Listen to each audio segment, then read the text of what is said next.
Can you believe one of my favorite students came to school on the last day of school wearing his button down, a bow tie, pants, belt, and shoes matching. Let me tell you, he has come to school almost every day this year looking like he's already a businessman. He is already dressed for success. Why do you dress up every day? I dress up to succeed, and I feel like if you dress right, you act right, you do right, you feel right. I love that. I love that. So you know what I was taught? As you're dressed, so are you perceived. As you're perceived, so are you treated. And you know perceived means how someone sees you. Yes, sir. So if someone sees you dressed successfully, I think it's hard for them not to take you seriously. Do you feel like the teachers take you more serious when you are dressed up? Yes, ma'am. You do? Yes. So let me ask you this. What was the foundation? What laid the foundation for you saying, I want to dress? Okay, so your best friend, your compadre, is behind the camera.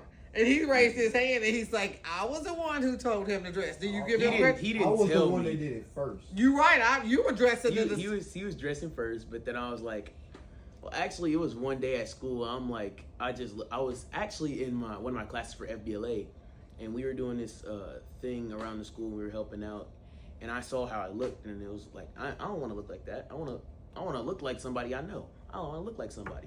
So I decided, like, why not? Who's gonna stop me? I'm gonna dress up. I'm gonna do better. I'm gonna be better, so people around me can be better. So this year you were FBLA what, vice president? No, ma'am. I was just treasurer right now, but Okay, you're treasurer. And then were you in student council? Yes, ma'am. Student council. You were in my honors class. Yes, ma'am. And I always says yes ma'am and no ma'am. If you ever hear yes ma'am and no ma'am in the background with that deep voice, it's either him or his friend, which his friend doesn't talk as much as he does.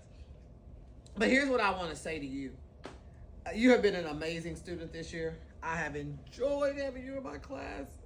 The very first day that we did the first video in this class, and I remember it was a word, something about hot, and you had a different word for it. It had something to do with superheroes or something.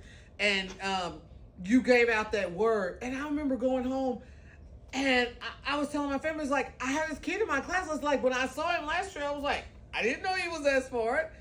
And you have every single day made me proud. Every single day, listen to me. What you haven't done is always turned your work in on time, and we know that's everyone has goals that they're working on, right? Yes, ma'am. And so that's a goal we're working on for next year. Yes, ma'am. But overall, in a scale of 1 to 10, as a good student, I would give you a 9.5. That sounds pretty good to me. Okay, you take it. And I applaud you for dressing nice. I applaud you for wanting to look successful. And I'm going to tell you what I'm going to do for you. Your back to school outfit for the next year is on me. It's on me. Thank you, Miss James. You're Thank welcome. you. I'm going to go shopping, and it's on me. I'm going to get you an outfit for back to school that you are going to always dress for success. I love that. I love that you know that as you're dressed, so are you perceived. As you're perceived, so are you treated. And you know, for someone who looks like you, that's very important. Continue to strive for excellence. Continue to strive for success. Yes, ma'am. And work on those many goals that we set for next year. Yes, ma'am. It's been a pleasure. It's been a pleasure. Thank you. Thank you for being my teacher. Oh, yes. Okay.